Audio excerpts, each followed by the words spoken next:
Before we get into today's episode, I want to give a quick content warning. I will be talking about mental health, including thoughts of self harm. These are very important conversations, and I know they can be triggering. So, if you're not in a place to hear this right now, please take care of yourself. You can always come back later. And if you or someone you know is struggling, help is available. You can call or text 988 anytime. It's free and it's confidential. I see you, I hear you, and I understand you. Let's get into the episode.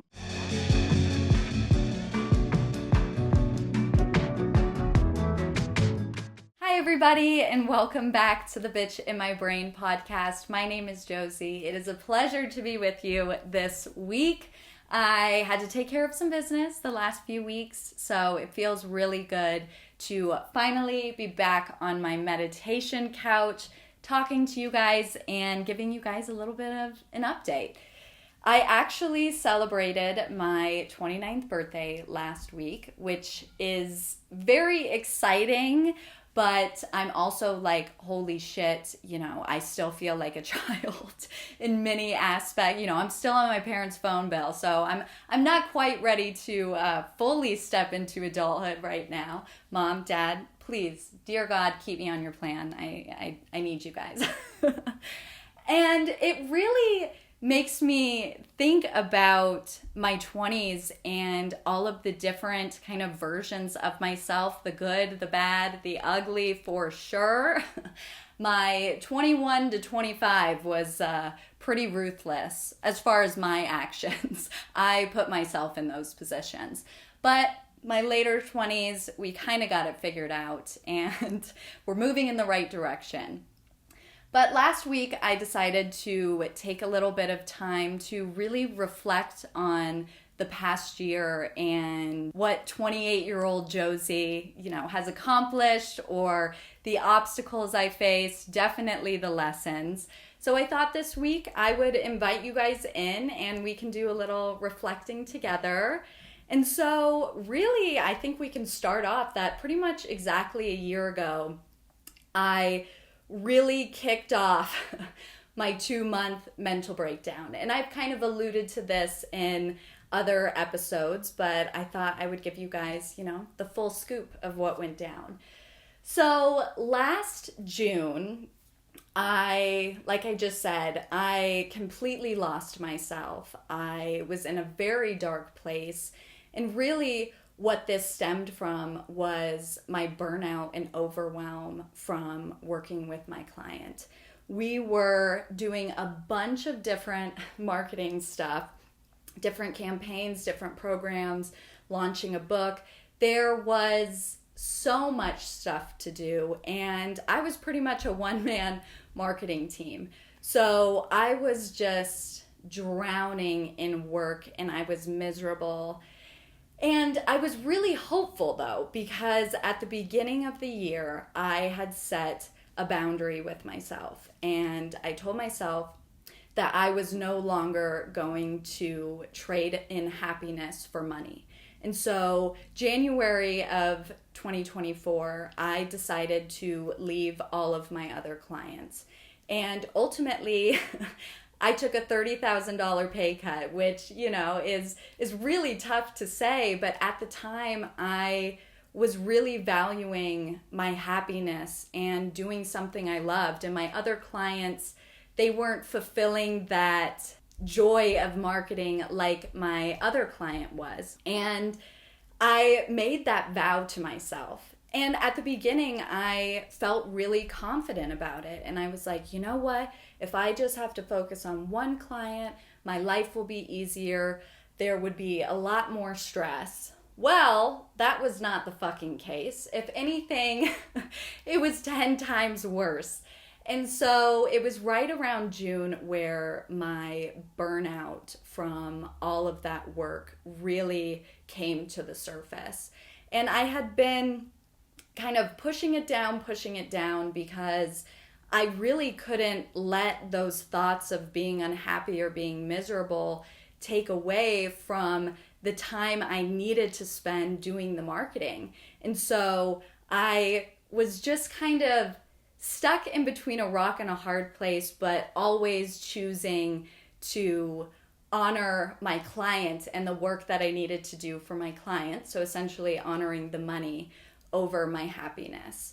So right around June, it really began to come up, and it was coming up as anger and resentment. And honestly, like I hated I hated my life at that point, and it was so confusing to me because I felt like I should be grateful and lucky for having that job and to be able to work in the self-help space and to continue learning about myself.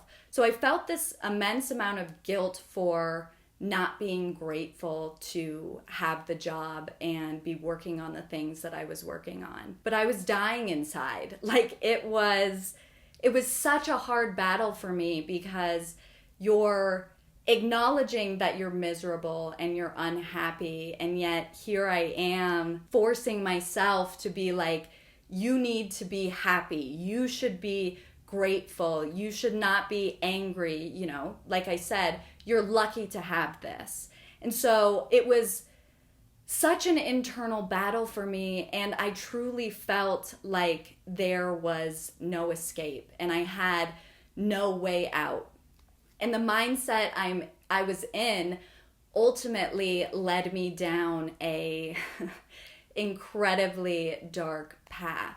And there were times where I couldn't even take 2 seconds to pause during the workday. Sam would come over to me, you know, I'd be writing a newsletter, an email campaign, and Sam would come over to me to give me a hug or a kiss, and I literally was like, get the hell away from me. Like, I'm focused. I don't want to talk to you. Like, the idea of giving him a hug was like, ugh, you know, I need to focus on this. Like, leave me the fuck alone.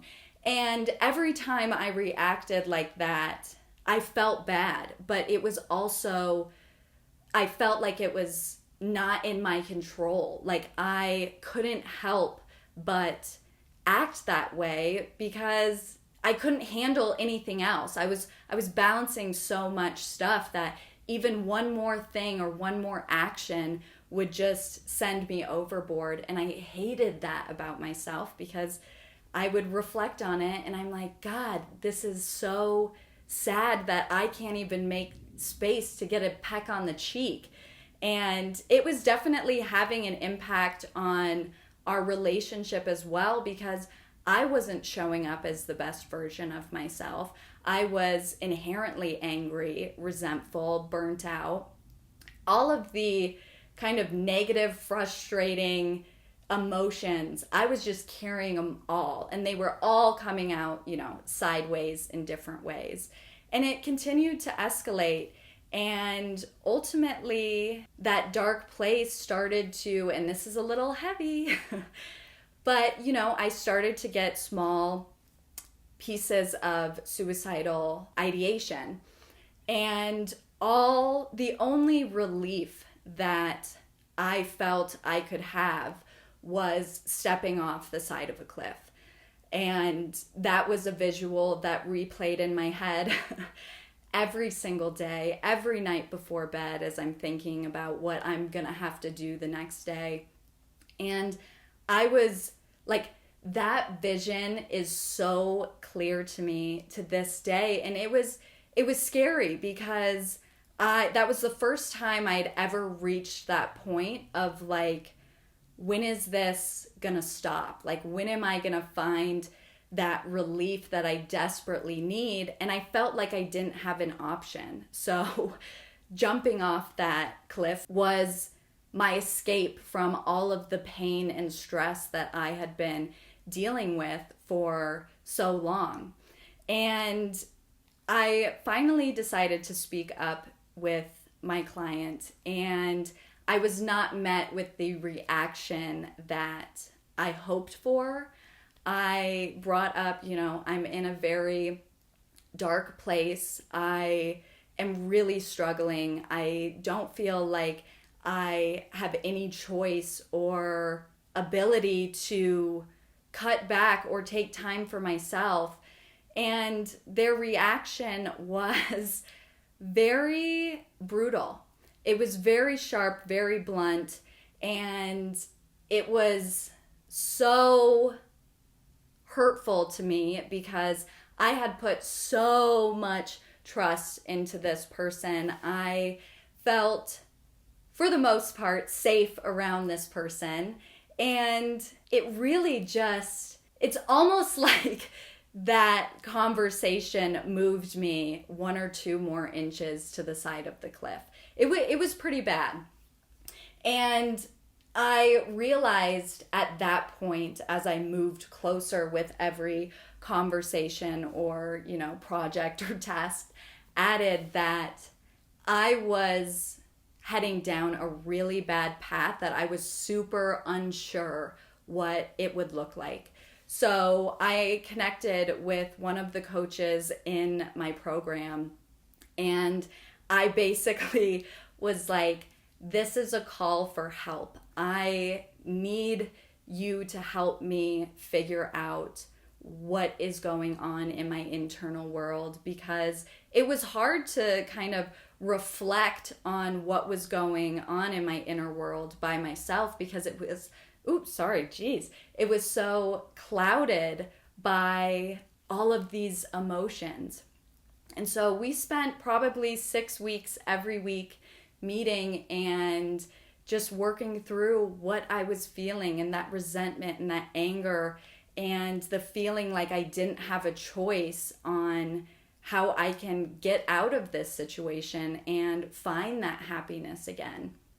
And ultimately what came out was, I have to leave. I have to leave something that was so close to my heart and was something and a client that was so pivotal to the person that I am today. And it's a lot of the self-development work that I care so passionately about came from that, environment and writing that copy and being in the work. But I truly had no choice but to leave. And that was probably one of the hardest decisions I had to make, but I reached a point where I'm like, this is a non-negotiable. There is no way to continue this without losing myself. And so I sent a Slack. Well, actually, there's a little bit more to the story. We had a little bit of a team meeting, I think a day or 2 prior to when I really made that strong decision. And I was kind of working up the courage to, say, hey, I've got to get out of this. And we had a meeting. It did not go the way that I thought it was. It was very, honestly, I want to say traumatizing, because it was very similar to kind of the pain I felt before when being ganged up on. And so immediately that gave my body another ping of like, fuck, this is, kind of like, this is bullshit. It officially, instead of the sadness, turned back to kind of anger, but in a confident way of like, you know what? Yeah, fuck this.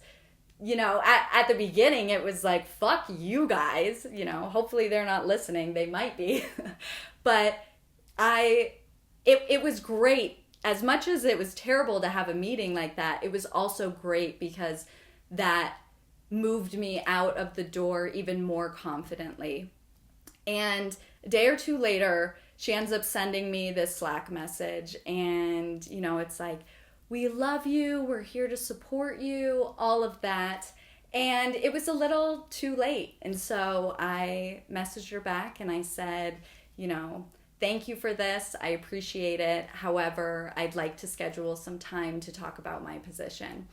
And I was sweating so much sending that Slack, because I'm a people pleaser, and I have spent pretty much my entire time marketing for them, people pleasing, because I could never say no.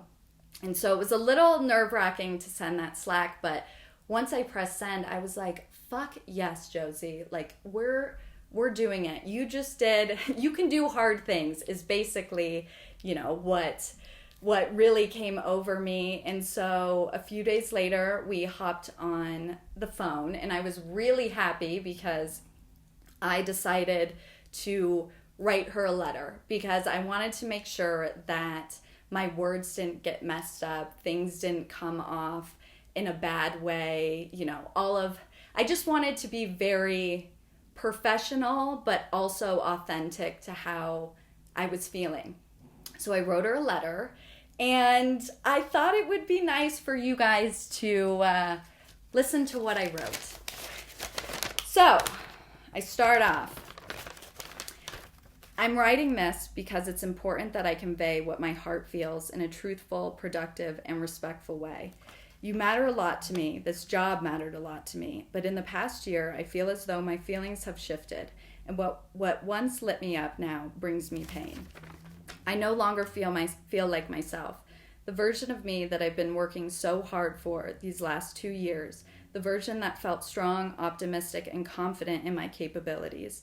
But as I write this, these feelings are no longer present. And the current version of me I loved seems like a stranger. And this current version of me feels like a fraud. I preach self-care, self-love. Ooh, this is making me emotional. And self-worth to my family and friends. But inside, oh my gosh, you guys. Those words have lost their impact. I've realized that safety is a core value of mine. And right now, I do not feel safe. I no longer feel seen, heard, and valued for the heart and soul I gave to you. I know you know I love this work, but my passion now feels dim. You taught me that it's important to choose myself and my happiness first, and unless I do something about it, then things will never change. I love you, I loved this work, but I need to get back to loving me. Oh my gosh, you guys. I haven't read that letter in a year. I cannot believe okay.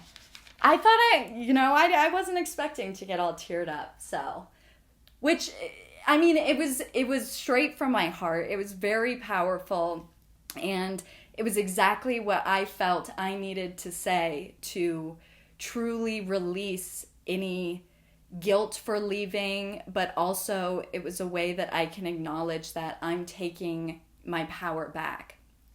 And as nervous and uncertain about what was on the other side, my stream of income completely stopped. And I had, let go of clients or moved on from clients in the past, but I always had another client moved in. And so my income was always, consistent.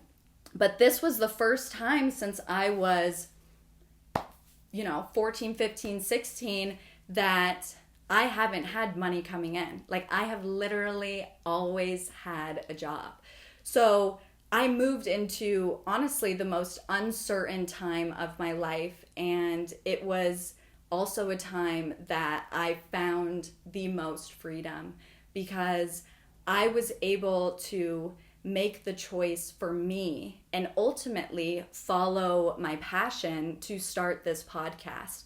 Because the way I was working and the amount I was working, there would have been no way that I could integrate this podcast into my life and do the things I want to do around this podcast if I was still working at the level I was.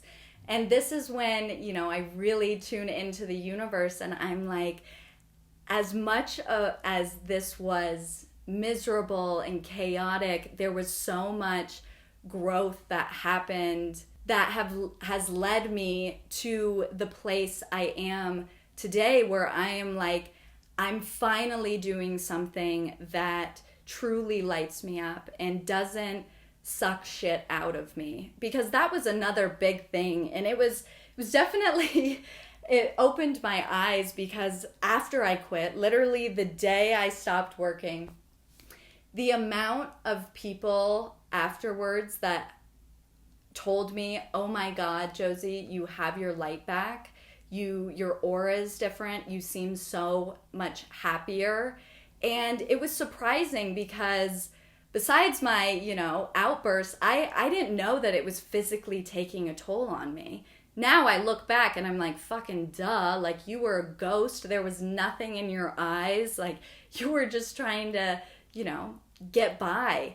And so I really realized that by me finally making the decision to choose me without feeling the guilt of needing to have money lined up or another job lined up, and really connecting with myself and being like, now that you have the space, what do you want your life to look like? And you can still do this if, you have a job currently or whatever. But it's really important to ask yourself, like, does my life look like the version that I want it to?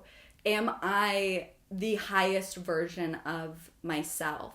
Because we always have a choice, and that was something that I didn't think I had. I thought that I didn't have a choice to leave. But I look back and you're like, we always have a choice to make a change. Even if it's a hard thing. Like we always have a piece of power that we need to be confident exercising when it's coming at the cost of ourselves. Like in the moment, that dark place felt comfortable. And now that I know what freedom feels like, I don't think I will never let myself back into that state. Even if I'm making $1 million fucking dollars, I will always know and understand that I come first always. My mental health comes first, my emotional health, physical health, all of it. Like, we need to make sure that we're empowered to make decisions for the benefit of ourselves. And I know as women, we're such people pleasers and conflict avoiders, but that's what got me into the dark place. And taking action and being confident in what I want to do with my life has led me into this happy place that I am right now. So that's kind of a little bit of a taste of what happened, the big things that happened this past year. And, the lessons that I've walked away with are, as you just heard me say, we always have a choice. And I can also do hard fucking things. So I'm excited for 29. I hope this podcast, blows up and I can continue connecting with you guys and just sharing a special place. So I hope you have a wonderful week and honestly a wonderful year since we're talking about it. And I will see you next time. Thank you so much for joining me today. I hope this episode spoke to you, and I can't wait to continue to share so much more. If you're feeling called, please subscribe and leave a review so together we can reach even more women who deserve to live their best life. And you can follow me on social at The Bitch in My Brain as I share my journey and life in real time. I can't wait to see you bitches next week. Take care.